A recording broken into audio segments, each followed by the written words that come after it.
Good morning, good afternoon, good evening. Welcome to BWTM Sports. If you haven't subscribed already, please hit the subscribe button and don't forget to hit the notification button in the corner. Also, make sure you check out the videos at the end. Usually we leave either a subscribe button, which is the BWTM logo, or we'll leave our most recent upload, or we'll leave you videos that would probably be of interest of you to look at, maybe even a playlist, which means you can sit down and watch videos back to back to back to back. So please do hit the subscribe button. Also, BWTM Sports Group, BWTM Sports Channel. Check us out on the Facebook page. You know, we've got some really good content on there from people who take the time to report boxing and sports news. Now, there's a couple of things I need to address. So I always have to seem to address things. First of all, massive shout out to my good man, Prolific Genius. He he just posted a little snippet on our Twitter page, BWTM Sports, which is at Bayloric TV, of when I was interviewing Eddie Hearn, that infamous interview where he turns around and says, basically, all he does is with a bullshit and a smile. Well, even the top promoter in the world is admitting that he does everything with a bullshit and a smile, which is what it is. Promotion is very much about selling a product. It's not about whether you believe in that product or not. It's to make the people that you're trying to sell that product to believe it. I mean, for all Eddie Hearn cares, he might not even believe in half the fighters he promotes, but that's not for you to know. That's not for you to know. What for you to know is that he promotes the product, and so therefore you need to buy into them. You need to buy into next gen. You need to buy into the next British Gennady Golovkin. You need to buy into the next, I don't know, the next Nigel Benn, the next Chris Eubank, the next Prince Naseem Hamed, the next world cruiserweight champion, whatever. It is Hearn's responsibility to promote that fighter. If that fight doesn't come up with the goods, well, that's a different conversation. But that's what his role is. So please, often a promoter will say what he has to say to get the job done, to keep people quiet, and to get the product sold. And unfortunately, in social media times now, if you say something, people will hold you ransom to it, i.e. Anthony Joshua and his comments recently about the 50 million. People are not going to let him off about that now. So it is what it is. I'm going to address a few things first before I kick on, which is important. Yes, Gypsy Boxer, good seeing you in the room. DJ Slick says, and I knew it would happen. I knew the minute I put this title up, somebody would jump up and say, Jay McDonald fights top pound for pound king Inoue in Japan on Friday, and Calify defends his belts in America on Saturday. So please break down these fights as well, bro, in depth. Yes, DJ Slick. Well, guess what? I didn't prepare to do a breakdown on those. So I guess I'm going to have to go back and do a breakdown on those fights afterwards, because it really wasn't something that was on my mind. It should be on my mind, but there's a hell of a lot going on at BWTM at the moment. So I'm just trying to do what I can when I can. So of course it's a request, I'll go and do it. I've had a few requests, and one of the conversations that somebody brought up to me was this whole Vada thing with Anthony Joshua. I wanted to hear my opinion on it. Well, if you remember, after Joshua beat, he beat Charles Martin and became IBF champion. Straight after that, Pekka Decker, wishing you lots of happiness. Great positive stuff from my man Pekka Decker. We're going to talk about him. We will talk about him. I will talk about him in another video. But that's my point. What was my point now? I can't remember what my bloody point was. See? That's what happens when you listen to the chat. God, I can't. Can somebody remind me what my point was, please? I can't remember what my point was. Yes.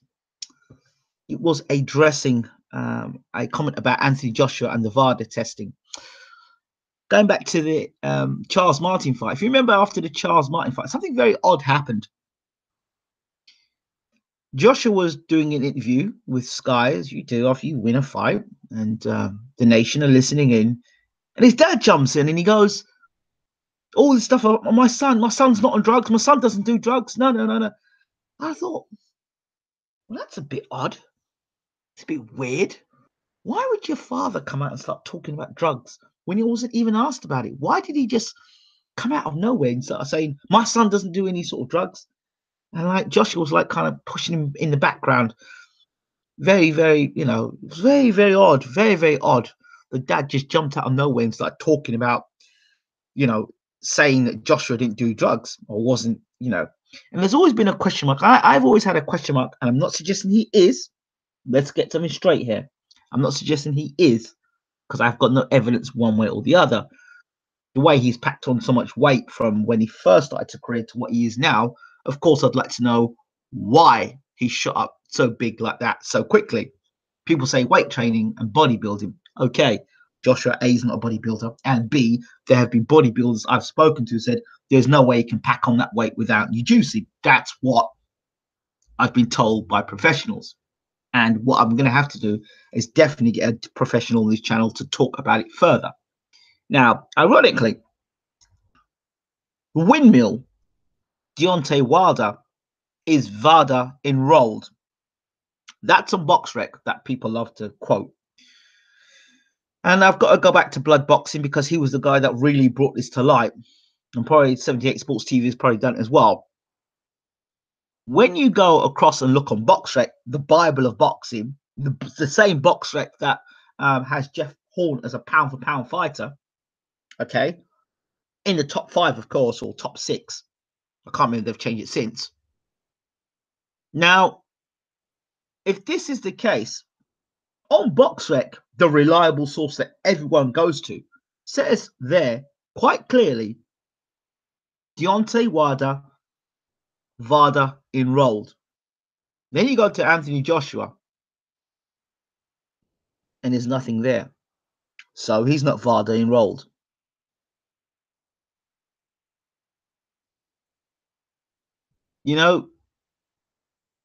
I think that says it there. That's not me. That's not me making things up. Go and check it out. Go to BoxRec and look it up. So for those people who would ask the question, is he dirty? As somebody asked me today. In fact, what I'm going to do, I'm going to go to my comment section. I'm going to pull up exactly what the question is. There's a gentleman by the name of Patrick Keller. He says, Ingram, do you think AJ is on that ship? Anyone that fights Wilder has to enroll in WBC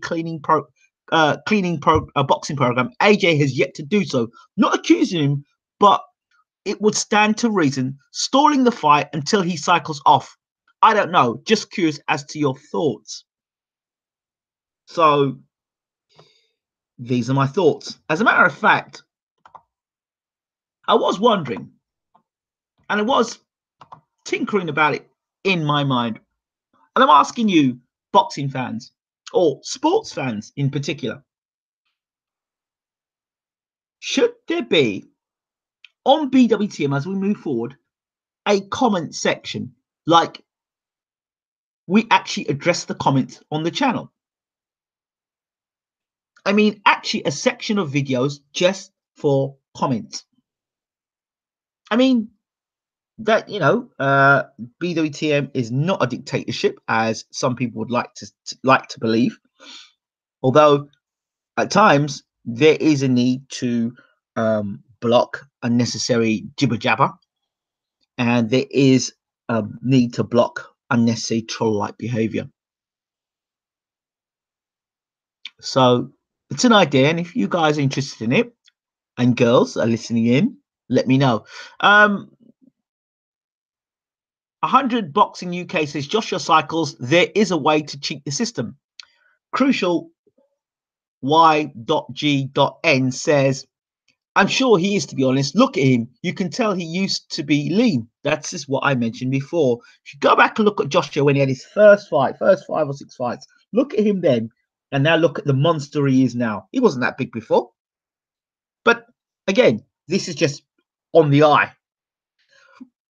Peckerdecker says, is Joshua concerned about fighting in America? He'd have good reason to be concerned in America. Look at just what happens to Canelo. In America, there's stringent, strict drug testing with athletes. Now, could you imagine if he was guilty, if he was caught, what ramifications would that have with the governing bodies? What ramifications would that have for world boxing, particularly not in the middleweight division, but the heavyweight division? That the premier heavyweight that all these promoters are making all this money off, well, promoter and co are making money off.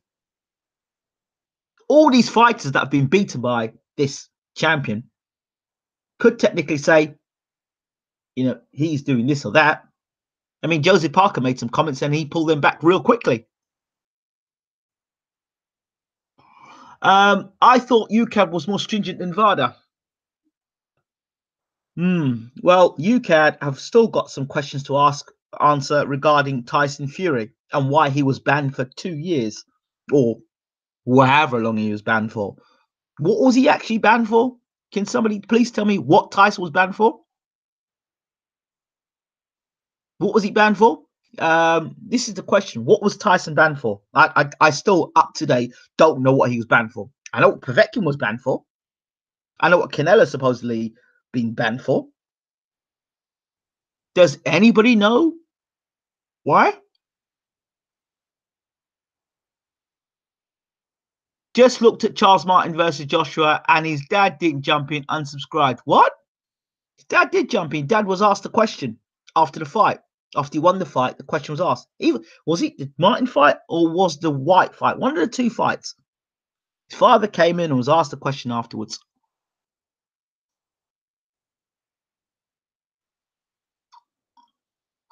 Oh, I know who this is. Hold on. Excuse me a second. I've got somebody in the room that's... There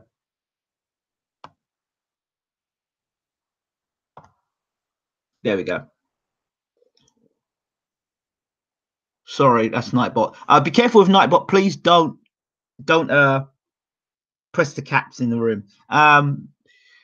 For being Tyson Fury, LOL. Well, there we go. That is the thing. We still, because if we're going to use the whole UCAD situation, we still have that whole Tyson Fury case to look into. We still have question marks about that. Does anybody know why Tyson was actually banned or was stopped from boxing? Was it cocaine? Was it the nandrolone? What was it? I don't believe in the AJ genetics theory. They just don't kick in after a period of time. Dubois is genetics. AJ suspect. Okay.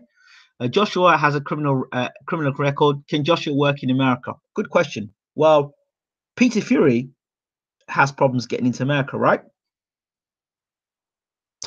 Mike Tyson traveled into the UK and went back.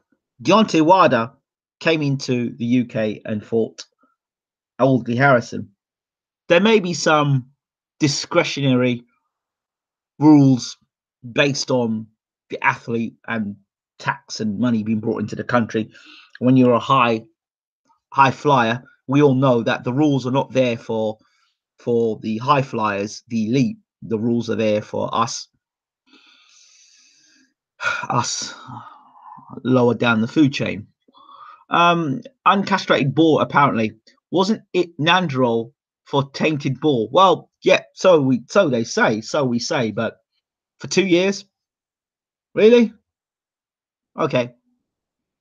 Joshua in America right now. Yeah, I know Joshua's in America right now. I'm aware of that. And that's not what my debate is. I'm just saying that according to BoxRec, he is not Vada enrolled. And that is that. You can't defend the undefensible. If you have suspicions about a fighter and they're not Vada enrolled, and Deontay Wilder is Vada enrolled, and he's knocking guys out clean. You know what I mean? Oh, yes, as Ruben Guerrero says, us little men. Surely that proves how stringent UCAD is. Does it? Really? Really? I don't know. I'm not so sure. I'm not so sure. I think the UCAD thing is still up for serious debate and serious question marks as to the way they handle the whole Tyson Fury situation. We knew with Povetkin exactly what the situation was. Okay? Even with Dillian White, we knew what the situation was. Man served his time, done. Do you mean? Lucas Brown, we knew what the situation was. But this whole UCAD thing, we don't know. UCAD are messing with Eric Molina now. Well, I'm going to have to talk to Mr. Molina and find out what the hell is going on with that situation. Love to hear his point of view. So I think I'm going to chase up Mr. Molina about that. Why is it that Molina has suddenly been...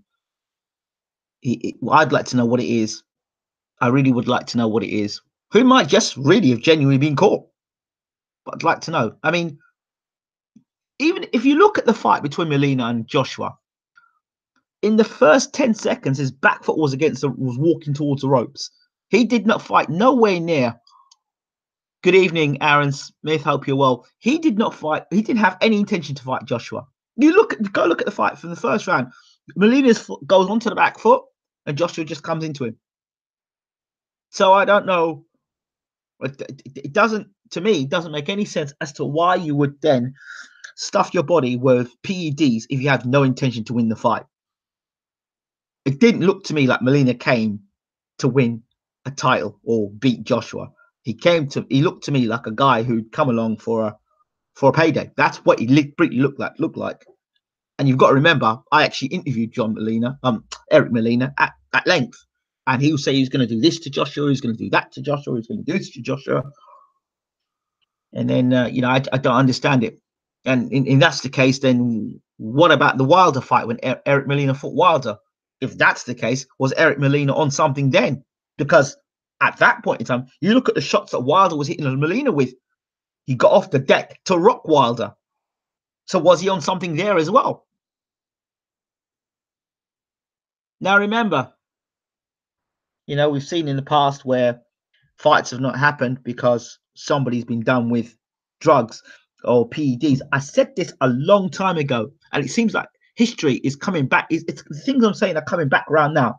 I said at least 4 or 5 years ago on this channel, not even this channel, I said it, that the whole thing about these PED things, you don't know who actually is guilty and who isn't, because there's so much corruption today in the sport of boxing that you could just say someone's on PEDs and the gullible people who read in media read it will say, oh yeah, he's PED, he's definitely in PEDs. But there's no independent source to say, you know what, no, he's not, or yes, he is. It's just like, if you're on PEDs, that's it. And even with Canelo now, even if Canelo is innocent, his career is tarred for life. Tyson Fury, the same thing. His career is tarred. Yeah, drug cheat. Aaron Smith says, I think a lot of them are on the stuff. The tests aren't consistent enough, though, and most people will never be found out anyways. Good point, Aaron. The thing is, another debate is to have is that, and I said this before in the Canelo thing, do elite fighters get tested the same way? Do elite fighters with elite promoters have ways of getting around the system?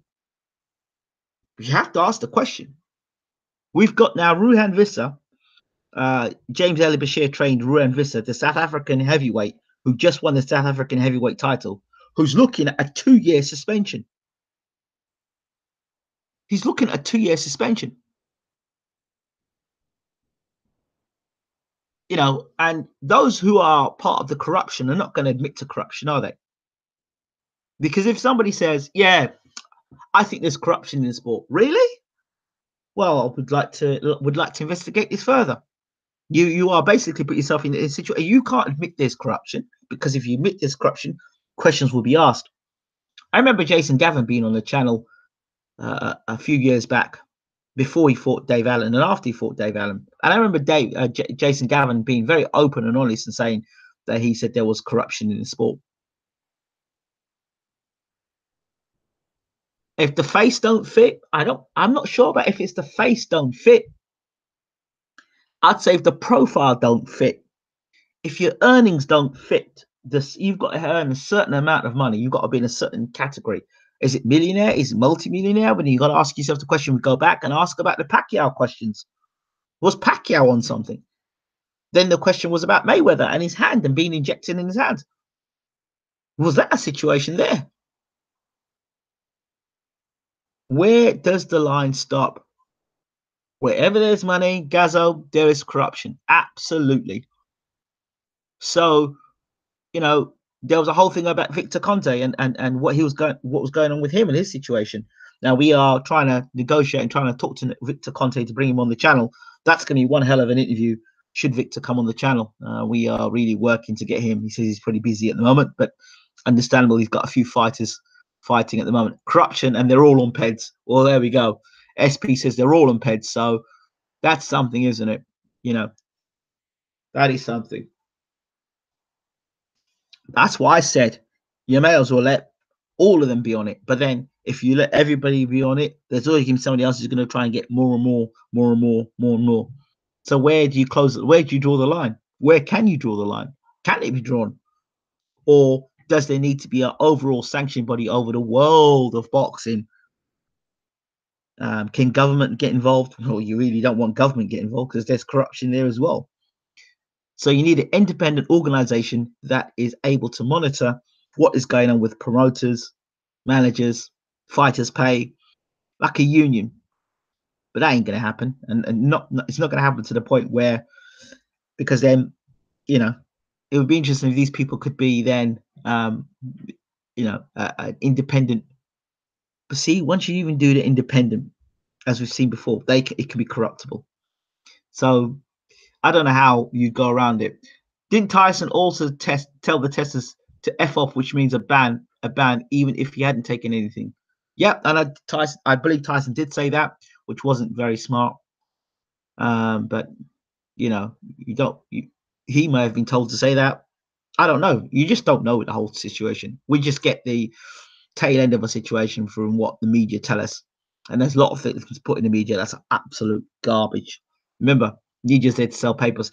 I spoke to somebody pretty high up in the media industry, and you know what they said to me? They said to me, our job is to sell papers and sell sensationalism. It doesn't have to be true. It just has to be sensational. It has to make people believe. It has to make people believe that it's right. It doesn't have to be true. It doesn't have to be true. And just for a second, I'm going to go off topic a second. One of the supposedly most hated men in the world, one of the most idiotic men in the world, Donald Trump, wasn't it he that came up with this statement, fake news? He made a statement about fake news, and ever since he made that statement about fake news, the whole world have embraced fake news. What does that tell you about society today? The president of America says fake news in one interview, and that one interview has started everybody saying fake news. So that just tells you something. And this is somebody who's particularly not liked, but all the media swallowed it up. Everybody made you using it. So what does that tell you? Right. So in terms of Joshua and Vada, those, listen, and there's another thing. Let me clear something up here. Fake news was way before Donald Trump. Really? Fake news was way before Donald Trump? No. Fake news has always been there in the newspapers. We're aware of that. But the awareness of it, the actual use of it now in terms of it being a genre is now. So fake news wasn't way before Trump. The idea of propaganda and falsifying information in newspapers, yes, that's always been around from the beginning of time. But what I'm talking about now is that how one guy who is not particularly liked by many people and loved by others is now such a controversial character, has now been able to use the word fake news and say that's fake news, that's fake news, and that's fake news, has now been able to make a statement. And now it has been, think about it. Before this, the whole fashion of fake news, we all knew that. Well, those who could see between the lines could see that a lot of media was a lot of rubbish. But his fake news thing, Yeah, propaganda is old as time. Normally, we would call it fake lies. Of course, absolutely. I'm not disputing that. But the fake news, the whole thing, the whole thing are jumping on about it. Fake news is something that people are jumping on now about. I've called it something. I call it fake news, and there's something about it. But let's move on. So, in terms of Joshua and the Vada testing, it is what it is. Those people love to jump to BoxRec for things, then embrace BoxRec for the whole Joshua thing. That's my point on that. And I can't go any further than that. I can't prove that Joshua is or not because, well, I can't unless I really was to go deep, and I don't think I'd be allowed to do that. But there we go. Um, yeah, this point I have to make it quite clear as well. And I'm going to ask boxing fans this. Okay, here we go. Before I go on, Aaron Smith says, speaking of fake news, funny how a lot of other boxing channels rely on these articles so much. It's only one page website with dodgy ads all over it, and they think it's the gospel. Laugh made off. Of course, a lot of it. There's things that I know that have gone on certain boxing websites, particular boxing websites, that we've actually spoken to the person, sat in the room with the person, and they're reading the article and going, "I never said that. I never said that. I never said this. I never said that." I remember a particular article was Huey Fury. It said Huey Fury before Izu Ungono. I remember that was there, and I rang Huey the same day. I said, "It says on Sky Sports you're fighting Izu Ungono." I spoke to Pete. I said, "He's fighting Izu Ungono." It says, "Never heard nothing about it from us. We knew nothing about it." So absolute rubbish, absolute rubbish. Even look, I can tell you something from personal experience. My own cousin, Jermaine Defoe, his stepbrother, Jade. They said that it was he got done because of drugs, and he got get killed through drugs, and some sort of drug war. Basically, he had a disagreement with a friend of his. Friend hit him in the back of the head. He fell on the floor and got brain hemorrhage. That's what happened. But the media spun it to be something else. So media can be a very you just got to be able to look into things a lot further. But let's pull back from that a second and let's move somewhere else. This thing about I am very. I thought about it before I started the show tonight, and I thought I do want to talk to boxing fans about this. How much of your mind do you have that you own that is your own? It's very interesting because media, particular, we're going to use the boxing media, Sky Sports, Matchroom, Box Nation, Sauerland. Let's just go across Europe at the moment. Well, let's work the whole European thing out at the moment. If a promoter says X, Y, and Z, and let's not even say a promoter. If a commentator says X, Y, and Z, this guy is world class. How many of you actually believe that? How many of you believe that? How many of you have the ability to say, you know what? This guy's never fought world class. He's never fought anybody in the top 10. He's never fought anybody in the top 20. But you're telling me he's an elite athlete. How does that work out? People don't question. They don't question. Do you know when they question? Check when they question. They question when they come on my channel. Or anybody's channel. I don't let me just say my channel because this isn't my channel. When people come on BWTM Sports, when people come on other channels that break things down, they question them, but they never question the commentators. These commentators sell us bullshit week in, week out, but we go back and we listen to them. We go back and we believe in them. Remember that bullshit where people turn around and tell you, and Johnny Nelson said, "Oh yeah, yeah, McGregor Mayweather 50-50 fight."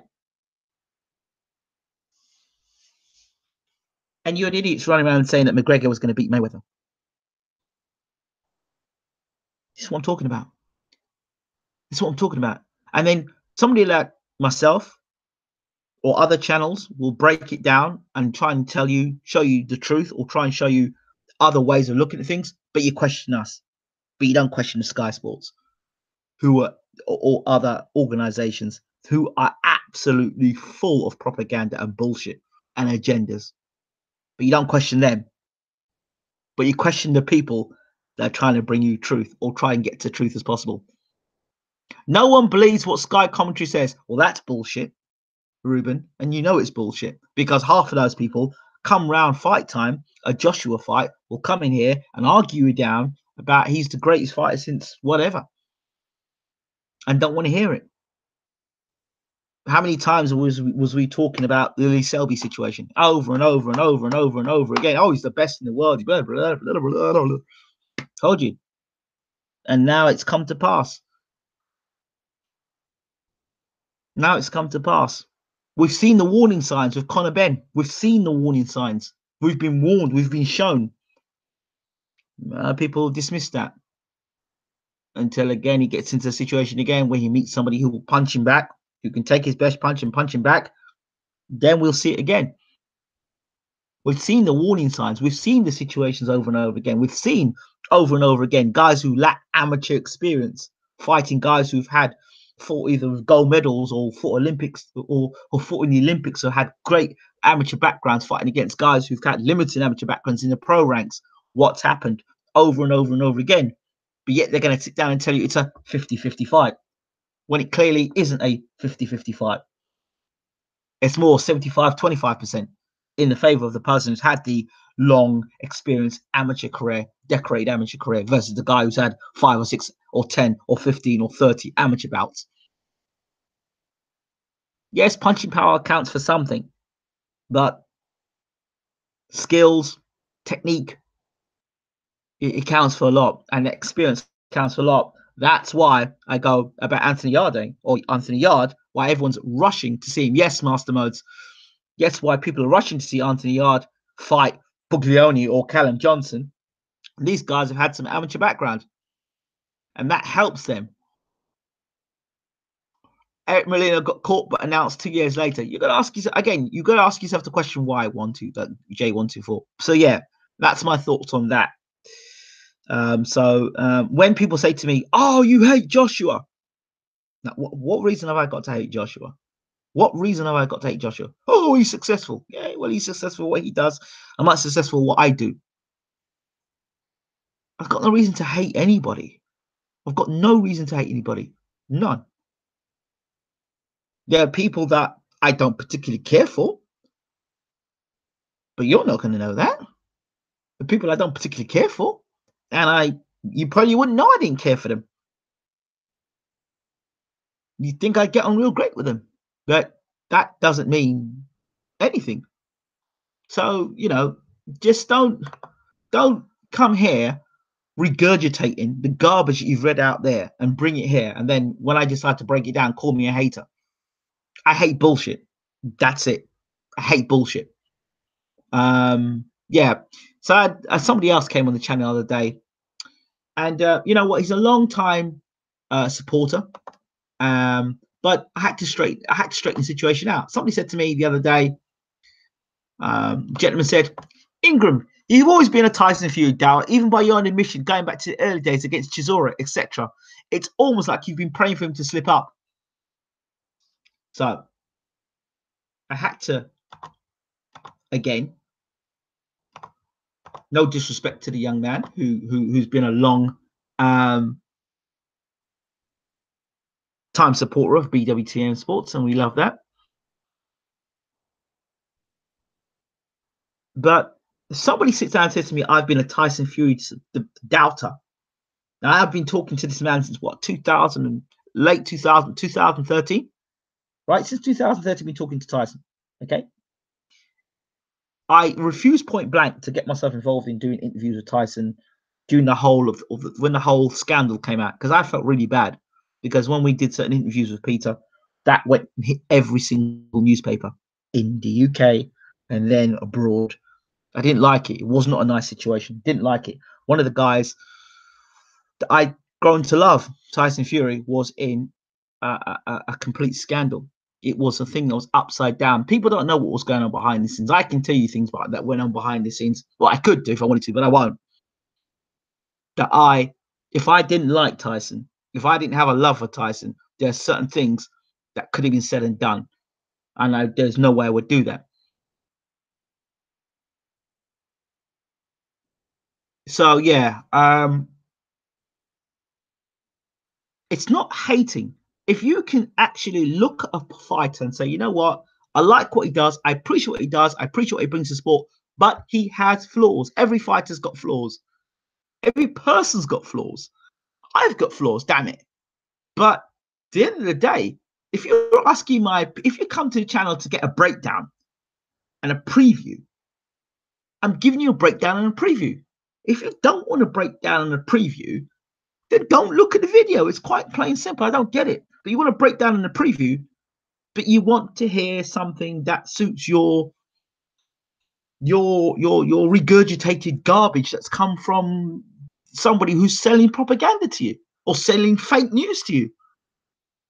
Don't understand it. Don't get it. Don't understand. So you go out and you eat up the propaganda. You ate up the fake news. You believe it. You get mind control by it. You come back to my chat. You come back to BWTM Sports.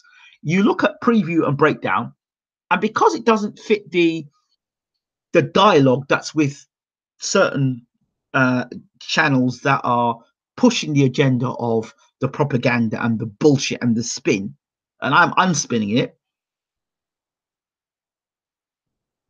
then you don't like it. I don't get that. And you can dislike this video as much as you like. It don't make a difference. Have you not realized?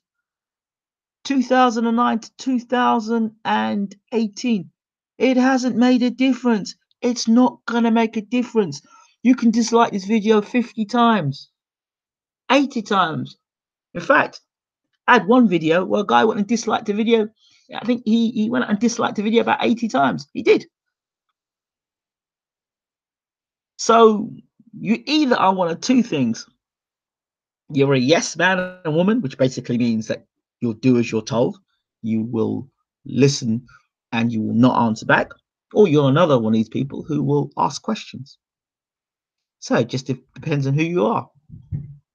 So it is what it is. So I have to do this in these videos because I have to, like, I'm not here to sit down and speak the sound of my voice because I like the sound of my voice. I'm speaking because you requested, and obviously people like what's going on. And 2 point whatever million afterwards viewers. It is what it is. It is what it is. So Jay says, in this world, there are people who speak their mind, and there are, yes, man. Thank you very much, Jade. Absolutely correct there.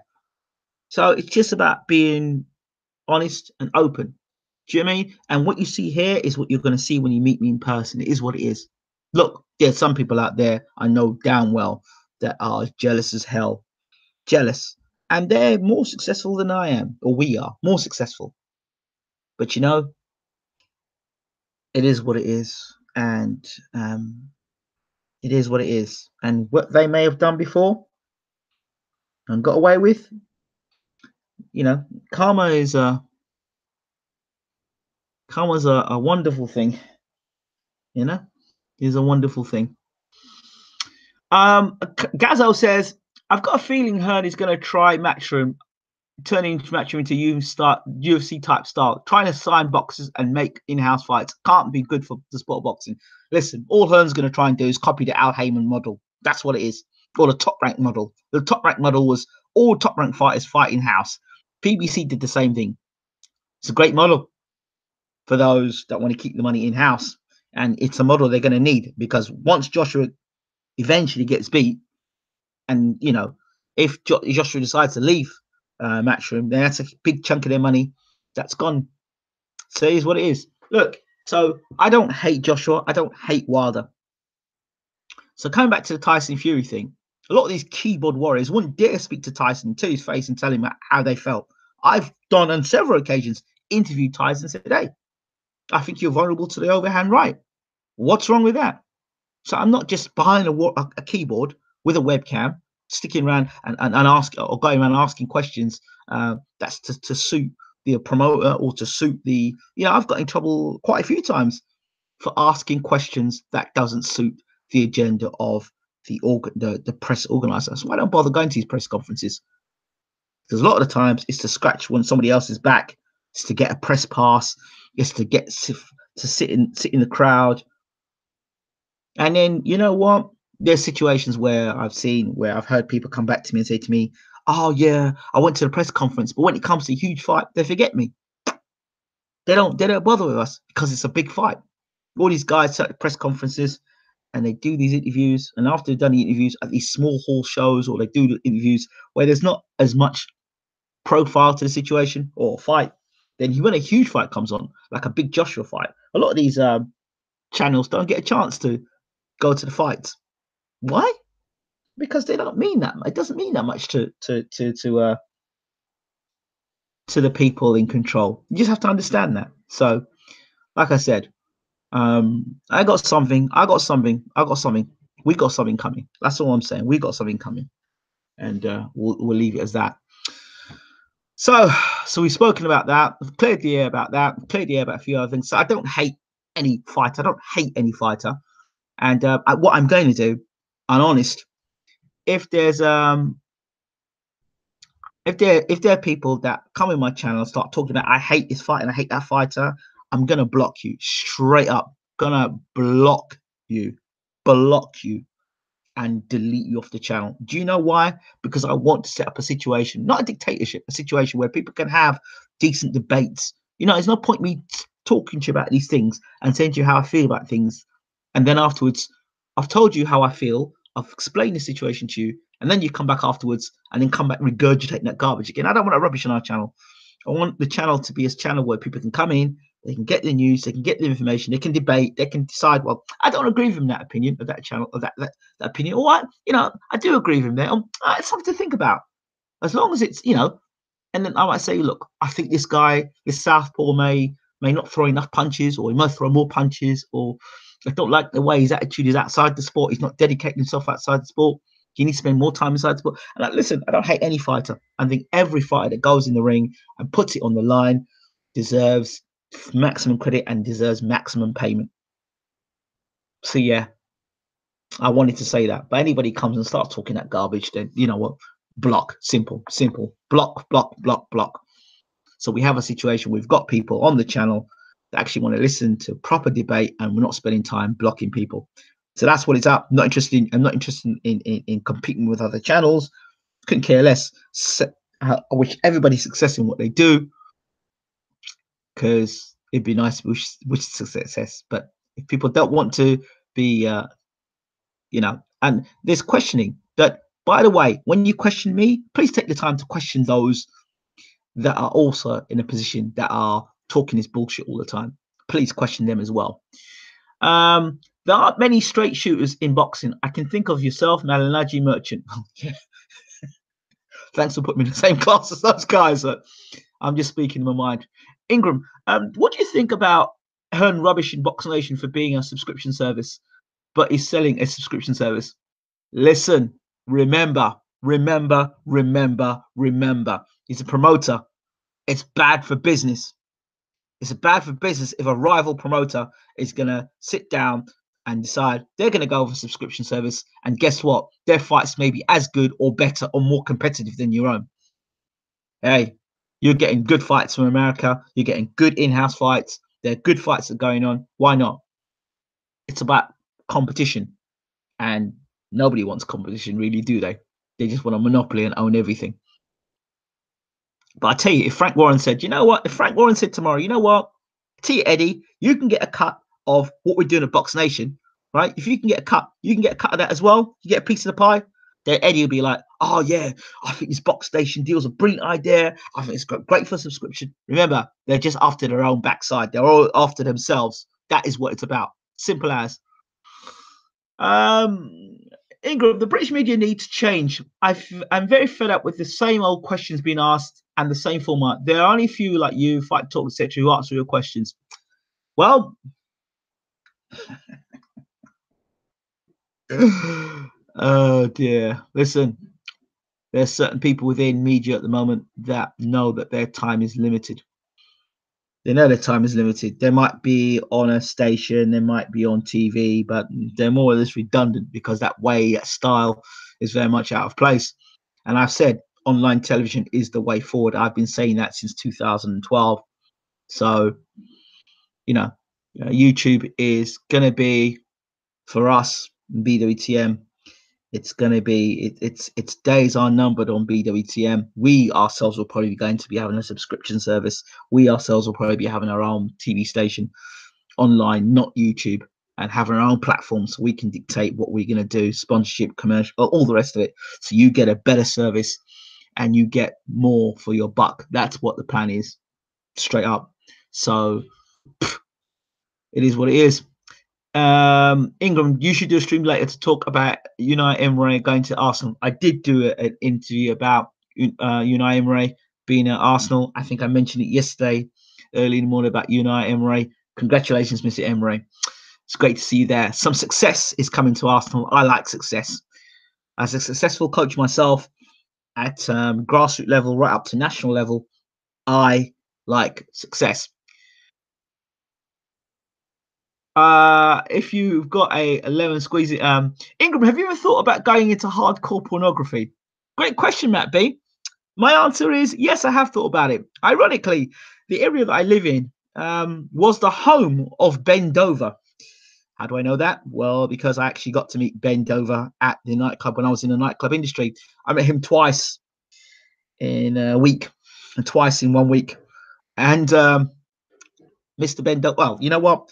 I'll save that for another day. But yes, I did consider it. My answer was no. I did consider it and was offered the opportunity, and I frankly said no. So there we go. I will talk about it at some point on a channel, and I might just save that for a when the launch of the BWTM channel, when we launch the online channel. I think I will do a special on that. Lots of porn stars around Brighton Way, in it, Ingram. Well, the town I mean was synonymous for Ben Dover. So here you go. Do you know what I'm saying, Ingram? If you've got a lemon squeeze it. LOL. I haven't got a lemon, but yeah, I get what you mean. Like when they say when you've got it, flaunt it, like the whole Dolly Parton thing, right? Mick Hennessy is a disaster. He put a world title fight on YouTube and has 5,000 subs. Tyson is with Hearn, who has a multi-fight deal with two of the top UK providers. That's an interesting point. Wonder if we could help Mick Hennessy. I wonder if we could help Mick Hennessy. I wonder if Mick Hennessy would have. I wonder if Mick Hennessy would be interested. There's a thought. What's your prediction for Saunders Murray? We're going to get around to that now. You've got the shittest boxing channel. Yeah. And you've got no channel. You are the weakest link. Goodbye.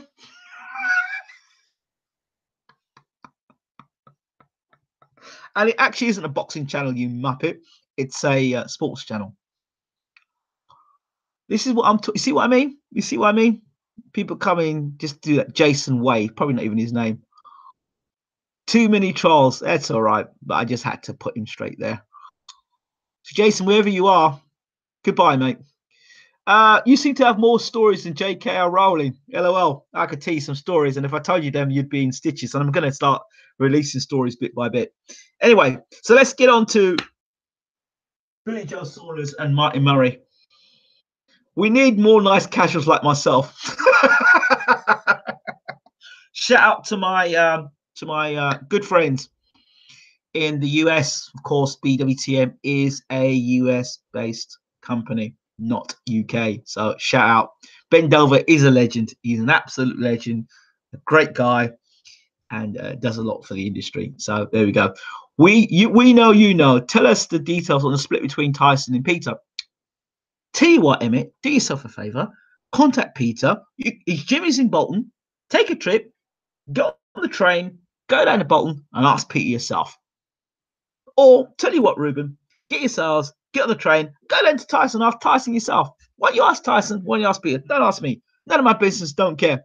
I saw someone called Beef Burger or something on a trolley. Yeah, I saw them as well, trying to be funny. Yeah, put them straight as well. You also have to understand that there are other people on other YouTube channels, boxing YouTube channels, that don't like what we do at BWTM Sports. They hate it. So they come on and try. They say, you know what? He's on now. Let's come on and troll his channel. idiots, really idiots. But you know what?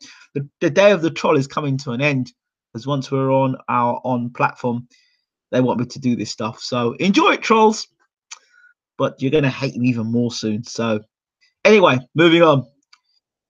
Billy Joe Saunders versus Martin Murray. Billy Joe Saunders, another one of these characters that I've known for a while. Love Billy. I think he's just a down-to-earth guy, speaks his mind. Would probably would benefit with a PR agent as well, just as Tyson Fury. I'm bittersweet about PR. PR is great when they understand the sport of boxing and allow the person to have a personality. But you got PR that really want to come from a corporate world and want boxers to be corporate. It doesn't work. It just doesn't. It just drains the boxer's personality away. So yeah, there. I think Davidson's disaster for Tyson. I think Adam Booth is perfect for Tyson. Really? Okay. Well, okay. It's an opinion. It's an opinion. Well, yeah, I wasn't going to say AJ, but there you go. Billy Joe Saunders, guy, I got a lot of time for Billy Joe. I like Billy Joe, but you know, I have to be honest. I don't know how good Billy Joe is, but I know how good he potentially could be, and that's as best as you could say. Because until he fought David Lemieux, nobody really knew how good Billy Joe Saunders really was.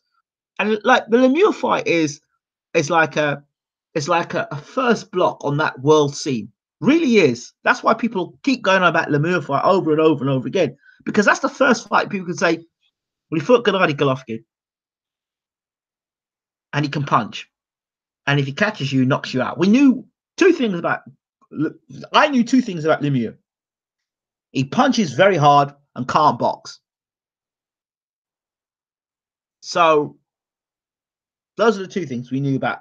Those are the two things we knew. I knew he couldn't box for shit, and he couldn't punch, and he could punch. Those are the two things I knew about Lemieux. But I said that for the Golovkin fight. So the Golovkin fight, I knew that he couldn't box with Golovkin.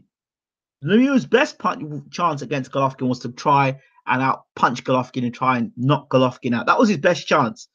But what does Lemieux decide to do? Goes out there and decides to box. Well, of course, that was just suicidal. Golovkin didn't put the jab on Lemieux, and Golovkin's jab looked great against Lemieux as a guy who can't box. Lemieux cannot box, and that's coming from one of his ex-trainer, Ross Anbar. And if you go back and listen to an interview I did with Ross Anbar years ago, he said Lemieux is just an ignorant puncher. That's what they've tried to do to teach him how to box. But now Lemieux is just a puncher. That's it. So when Billy Joe Saunders went and outboxed Lemieux, the one concern I had was if Lemieux catches Saunders clean, what happens? Listen, Saunders was on the move all night long. That was the best I've seen Billy Joe Saunders box, period. And he showed me there for 12 rounds. He could do 12 rounds. He didn't tire. He showed me there, yep, you are a top athlete. The Eubank fight didn't show anything apart from, well, you know, he did tire in the Eubank fight, but he did enough to win. Saunders is one of these guys who can do just enough to win. Now, that being said, the Lemieux fight has been a while now, and he really has dined out on that Lemieux fight. Martin Murray, on the other hand, you know, fights against Felix Sturm and what's his name? The guy, I can see Martinez, Sergio Martinez. You know, Martin Murray, I think, is really honest, yeah. If Martin Murray had another trainer, a different trainer, I think he would have been a world champion. I really do believe Martin Murray would have been a world champion. I really believe Martin Murray would have been a world champion. He would have beaten Sturm. I really, truly believe that. I mean, Martin Murray, let's be honest, forget the Golovkin fight. There was no way he was beating Golovkin. But Murray carries good chin, decent boxing brain, and heart. You know, so he's got attributes there. He had attributes to be a world-class fighter. Probably Murray is. I think a lot of his issues have been around not having a great trainer. And I'm not being disrespectful. But you know, I think a trainer does help a fighter tremendously, and there are things that I think Murray could have done in his career. That being said, I also believe fighters that have 4 or 5 losses, I do believe I'm of the belief that sometimes in a fighter's career they can bring all that experience together for just one night. I do believe that. I truly believe that. That's why when Caleb Truex fought DeGale the first time round, I said, you know what? I interviewed DeGale because I interviewed Truex. I thought, you know what? This guy's got a legitimate chance of beating DeGale if he puts it all together on the night. If he puts it all together on the night, he can beat Billy Joss. He can beat James DeGale. And what does he go and do? He beats James DeGale. Now, Martin Murray and Billy Joe Saunders, on paper, based on the Lemieux fight, Saunders should win this fight by unanimous points decision. Okay. That is what the general consensus is. But I'm not here just to talk about the general consensus. We look at the Martin Murray fight, he got rocked really badly by Groves on a number of occasions, heavy-handed at super middleweight. I don't think Martin Murray is a super middleweight. And he got bashed up by Golovkin. I didn't think he looked great against Rosado. Was it Rosado? Did he fight Rosado? I'm sure he fought Rosado. He didn't look great against Rosado either. Now, in terms of this fight, the way I look at it is this.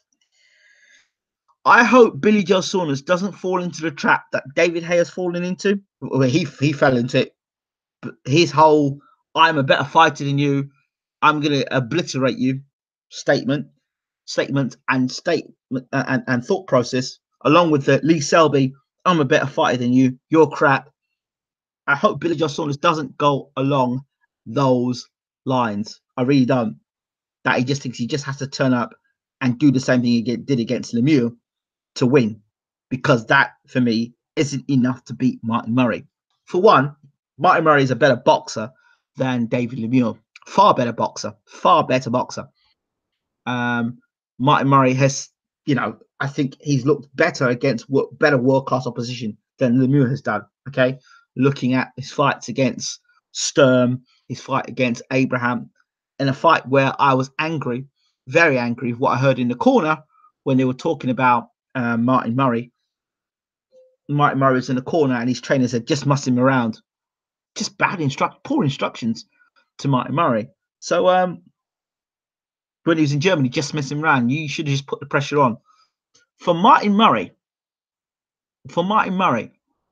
I think for him to win this fight, Martin Murray, he has got to close the range down on Billy Joe Saunders, and he's got to put the pressure on Billy Joe Saunders from round one. He's got to go out there and throw in bombs from round one and just close the range down and put Billy Joe Saunders on the back foot and bring him into a war. Yes, Murray walks in straight lines. I agree with that. But I think Murray takes a good enough shot. Can Saunders knock Murray out? I don't know. I don't know if Saunders hits hard enough to knock Murray out.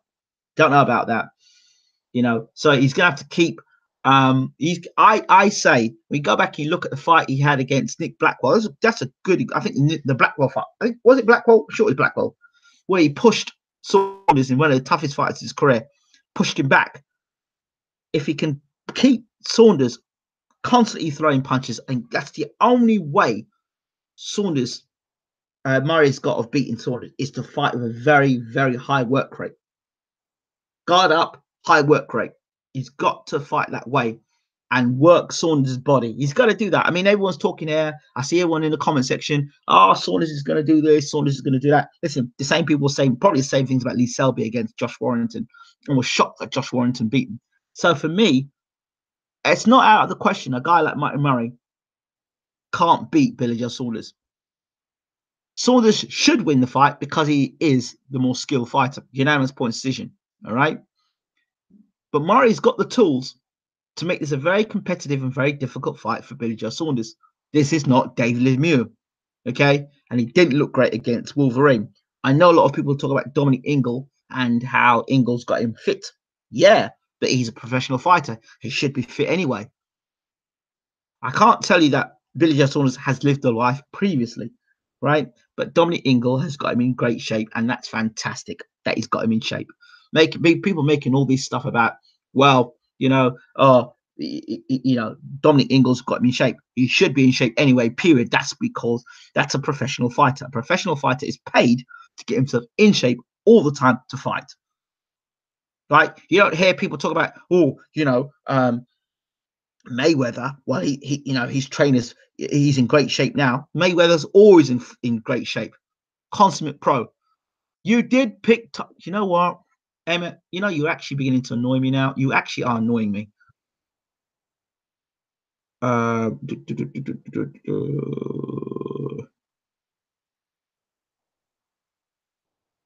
Yeah, you've annoyed me enough, Emmett. I'm fed up of you. So there we go. That's the end of you. We won't be seeing you on BWTM again. Back to my point.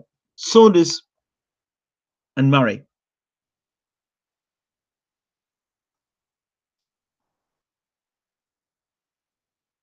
Which fight, first or second? Yeah, so Saunders coming to his prime. I appreciate that. But when you talk about fighters like Mayweather, who are always in shape, there are a lot of fighters in the world that are always in shape. When you constantly talk about a guy being in shape all the time, that's a concern, right? Saunders is a very skilled fighter. I don't want to talk about a person being in shape. Really, don't want to talk about it because that is just like a footballer being able to kick a ball straight. But you pay a footballer to kick a ball, right? That's what a footballer's paid for. A boxer, part of the thing a boxer's been paid for is for you to be in shape. So I don't want to hear about a fighter being in shape. A fighter should be in shape, period. A fighter should be in shape, period. This new sort of consensus that, a trainer's making a guy in shape, getting a guy in shape, it's down to the fighter to be in shape.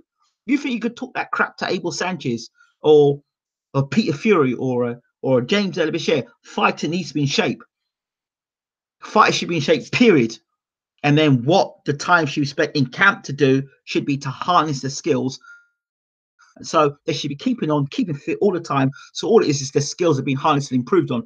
If all the time you're spending in camp is to get yourself in shape, then you're not progressing as a fighter the way you should be. You look at Mayweather; he's always in shape. So there's never a situation of him. You ever seen Mayweather badly out of shape? I mean, there was a time where he was out of shape when he fought. He was training against. I think it was Manfredi was training, and they showed a video of him being out of shape. That's fine. But generally, since that time, he's always been in shape. Since that sparring session, Mayweather swore he would always keep himself in shape. Do you know what I mean? So it's about keeping yourself in shape all the time. So I don't want to hear anything about, he's in shape. He's in shape. He's in shape. I don't want to hear about that. I want to hear about boxing fundamentals.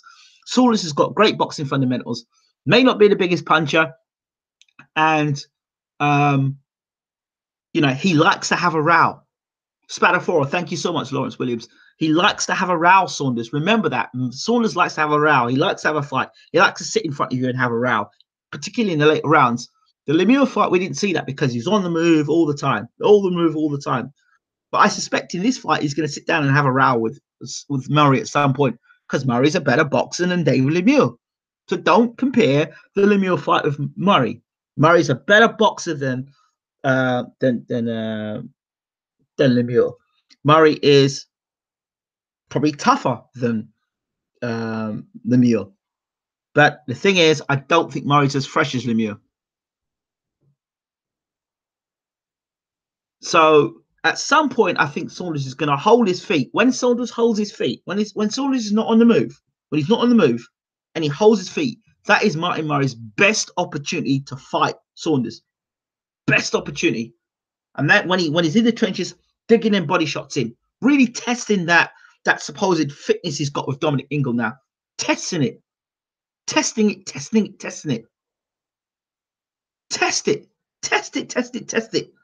He's all right. So Murray's is going to win the fight. Saunders is going to turn up. Well, unanimous point decision. We saw what happened.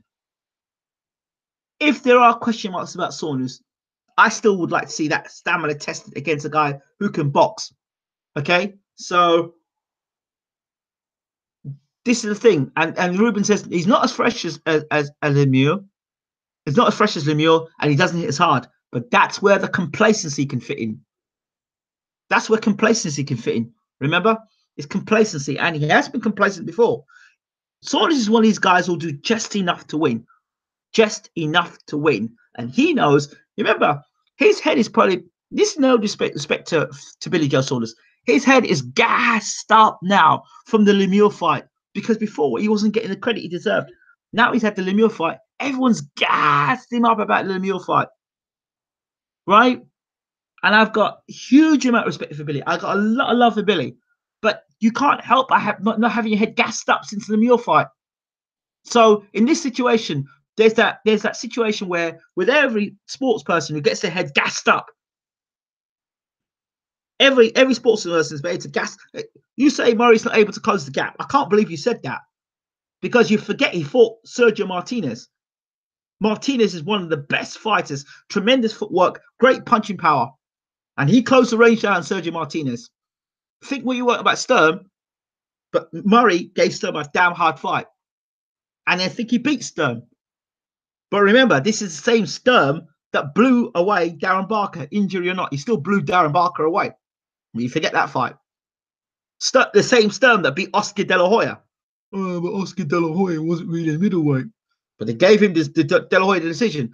That Sturm was the guy that De La Hoya fought just before the fight, before the Hopkins fight. And the only reason why they gave Sturm the loss and gave De La Hoya the win, because they set up that super fight with Hopkins. Back to my point. So the two things that give Martin Murray a great chance in this fight are the fact that Saunders' head is gassed up.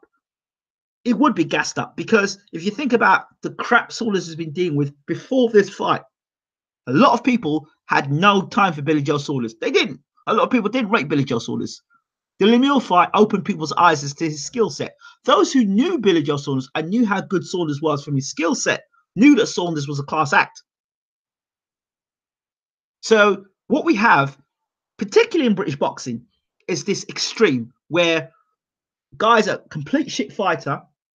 He has one good performance, and then he's the greatest fighter since sliced bread. Then I just kind of bring it back to the middle and say the situation is Martin Murray is a tough guy.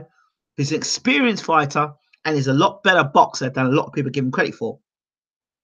Now, he may well be past his best. That I also totally agree with as well. But what brings the fight closer for me is if Saunders' head is gassed up to the point where he thinks he's Superman and he thinks he's the best fighter in the planet, that he comes into the fight mentally not awake and not switched on, and then Murray brings him a harder fight than what's expected. That's where this fight could be an interesting fight. Saunders' mental state coming into this fight against Martin Murray. We know that if Saunders wins this fight, there are talks about him fighting the fights with Jacobs and Golovkin. We know those fights are there. We hope he will, because we just go back to that fight in the Leisure Centre. He wasn't in shape, but that's got nothing to do with he's a professional fighter. Don't make excuses for him. He's a professional fighter. He did not perform that night, and we saw a guy who isn't that talented gave him fits that night. Okay, so he came in great shape against Lemieux. Can he do it again back to back? I don't know. And thing is, Saunders is there to be hit. Will Lemieux hit him? Eubank, who has got very little boxing ability. Go back and look at the fight. Go back and look at the fight when Saunders is being pushed back. So we can say all we want about Saunders has got all these skills. He's not the greatest sliced bread. He's not perfect.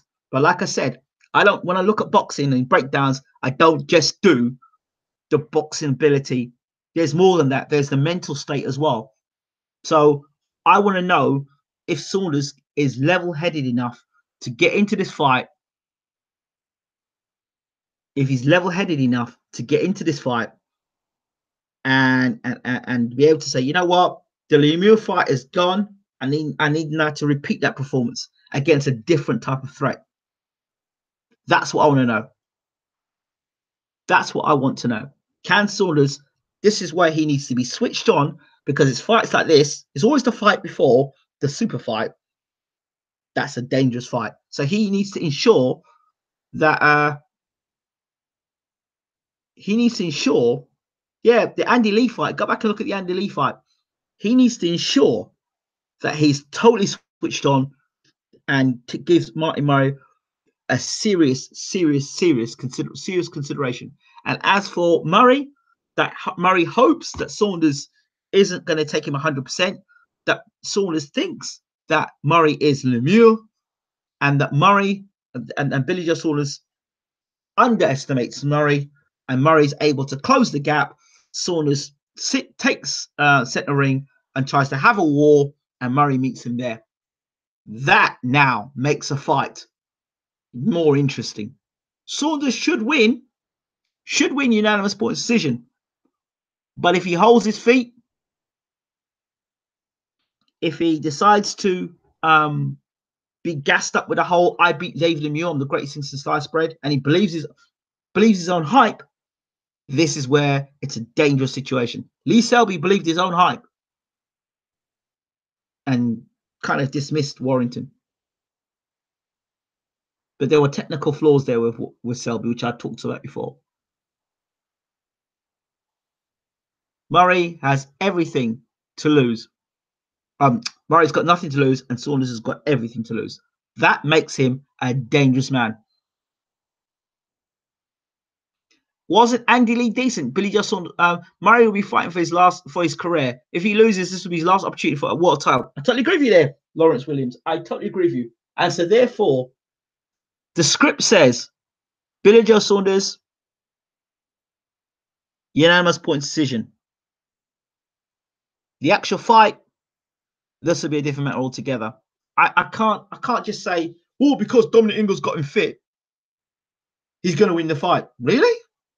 Well, Dominic Ingle got Kell Brook fit, and you saw what Golovkin did to him. Dominic Ingle got Kell Brook fit for Errol Spence. Well, that didn't help, did it? So it's not about getting a fighter fit for a fight. It's more than fitness. It's set. It's game plans. Let's not forget Murray's shot. Well, if Marky Bier, if a shot Murray gives Billy Joe Saunders hell, or Billy Joe Saunders doesn't blow Martin Murray out in a few rounds, just remember. But Kell Brook doesn't have the boxing skills of Billy Joe Saunders, in my opinion. Hey, listen. Remember when people saying Kell Brook was the best welterweight in the world? I remember, because I remember talking to Keith about it. Is Jamie Moore underrated? I like Jamie Moore. I think he's a prospective. I think he's a trainer that people need to look out for. Jamie Moore did it the right way, British Commonwealth European, and I was a massive fan of Jamie Moore. He was just really plagued with injury, because I really thought Jamie Moore was going places. I just think he went 12 hard rounds with Golovkin. You know, Jacobs didn't look good post GGG. Neither did Brook. I think Murray got a few miles on clock. Yeah, I think so. I think so too. I've got to agree with you there. Agreed, Ingram. It's going to take 100% Billy Joe Saunders fit. He should win on points, as I believe also. But I understand the point you're making now also. Yeah, absolutely. The script is. We know what the script is. But we know how scripts can go horribly wrong. I almost feel he's a new fighter with Dominic Ingle, but perhaps I'm overstating that. You mean what he is as a professional fighter now? Potentially, he's becoming more professional about his approach. That might be what it is. Maybe. I'm not sure. I think Murray fight will be interesting because Billy Joe Saunders was so good against Lemieux that it will be nice to see him against someone else to re-gauge how good he is. Great point there, Matt B. Maybe I'm wrong, but maybe he's in trouble versus Murray, says Dr. Eric Berg. I think Dr. Eric, all I'm suggesting is that believe in your own hype. I'm not preparing. You can't prepare for a war if you don't expect one. And you certainly in boxing, when your back is against the rope, the back is against it, or you're up against it and you didn't prepare to be up against it, it's always a problem. So Billy has to be consistent and perform like that again. against them on another sort of performance. Thing is, Billy Joe isn't there to be hit. Murray is no Thomas Hearns offensively either. Doesn't need to be. Nick Blackwell wasn't. Chris Eubank Jr. certainly was no Thomas Hearns. He was only hit when he gasses. When he has his lungs, he's not there to be hit. Really? No, he's there to be hit. He's there to be hit. Even when Saunders is fit, he gets hit. I don't even think Billy Joe Saunders runs rings around Martin Murray. I don't. I think he beats him, but I don't think he. I think a lot of people are dismissing how good Martin Murray actually is as a boxer. He's boxing fundamentals.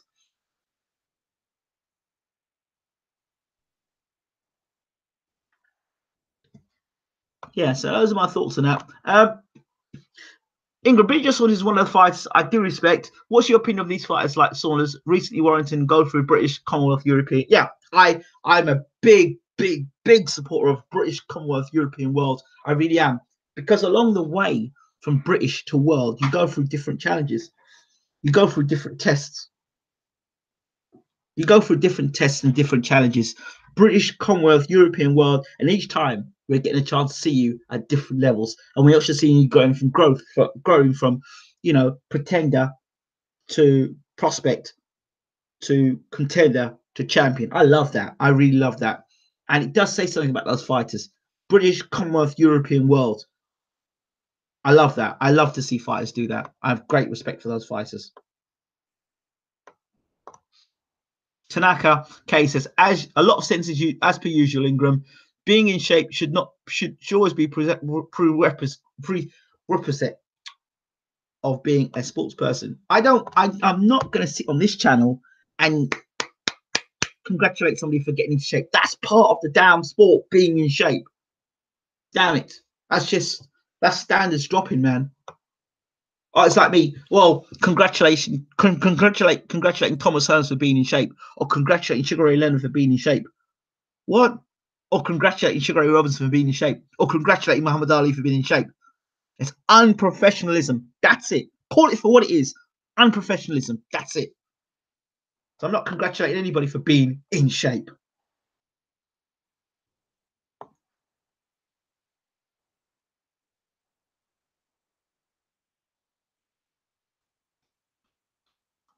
AJ, before Dominic Ingle, and according to an interview, he fell out of love with the sport. Interesting. But Eubank has the warrior code. If this all is about Billy Joe Saunders getting hit, it's true, then GG should be in there with him as soon as possible. 37 years hits. Should be an easy fight for Kazakhstan, still fist, GGG, Billy Joe Saunders. If it's true, he does get hit. It's for me, the Billy Joe Saunders fight it ain't about his skill level, it ain't about how fit he is. It's about when Golovkin lands, and he will land, will Saunders be able to take it? That's all I want to know. If Saunders can take the Golovkin power, then you've got a great chance of beating Golovkin. But let me tell you something now. It's that Golovkin power.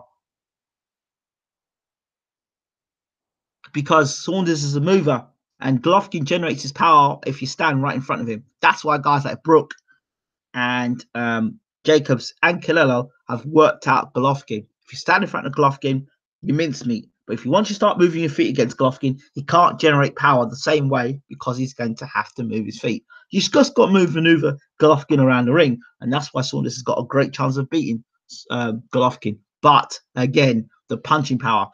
When Golovkin lands on Saunders, which he will,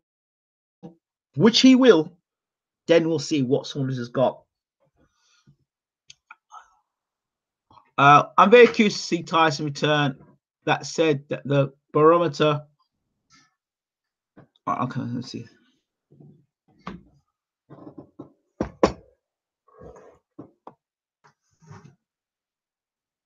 Oh, I've got a lovely meal that's been put in front of me by my wife, so this is going to have to come to an end soon.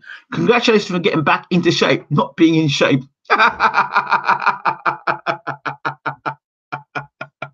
Eubank has wrote a new book about ethics.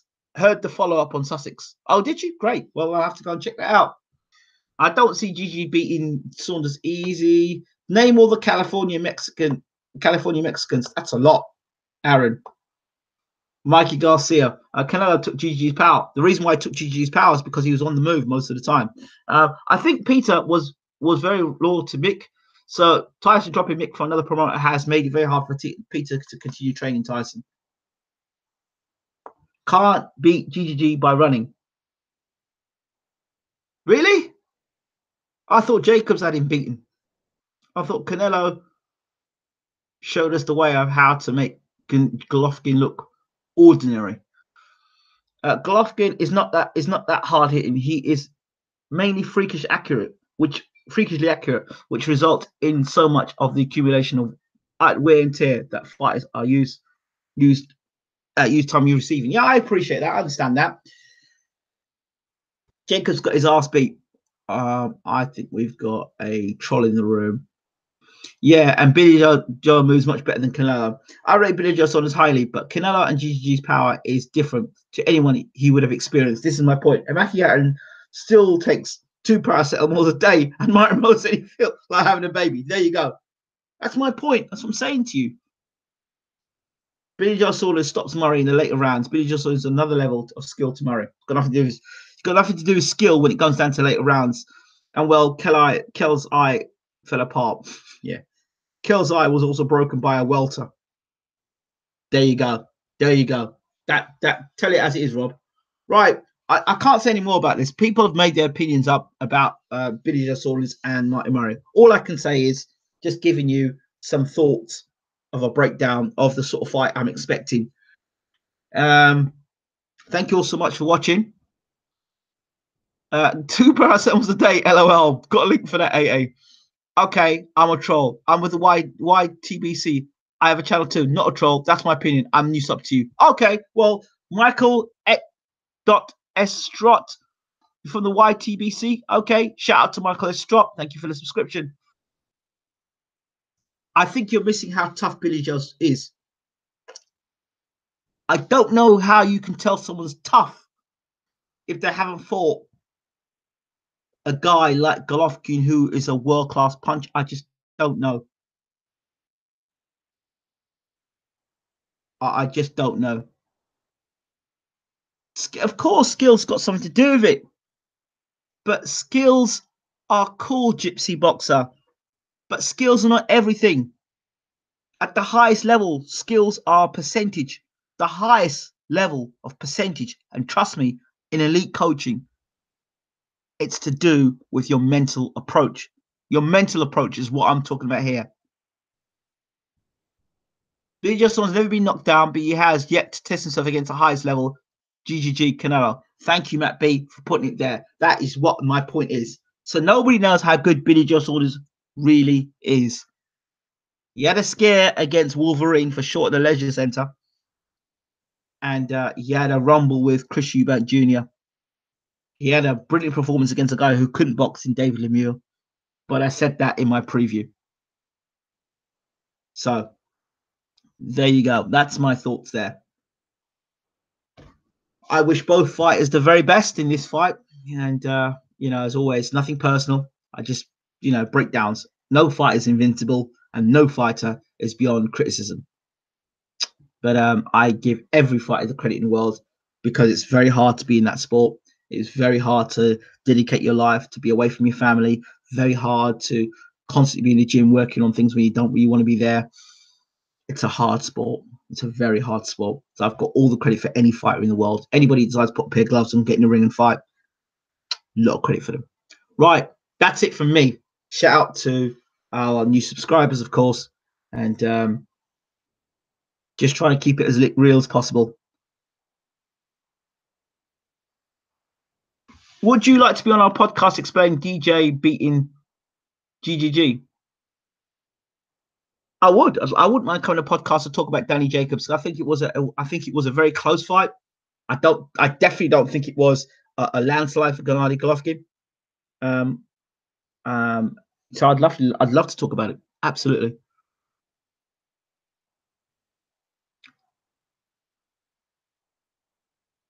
So there you go. That's my thoughts. Much love to both fighters, and I'd love to be on the channel. So just reach out to us. We'd love to do it. Tom Little fights Daniel Dubois. The press conference tomorrow is in London, in Angel, Islington, with Dubois and Tom Little. This food my wife has cooked me looks so good. I've got to eat it. Who is the biggest puncher? Andy Lee or GGG? GGG, no doubt. I'm out of here. Take care.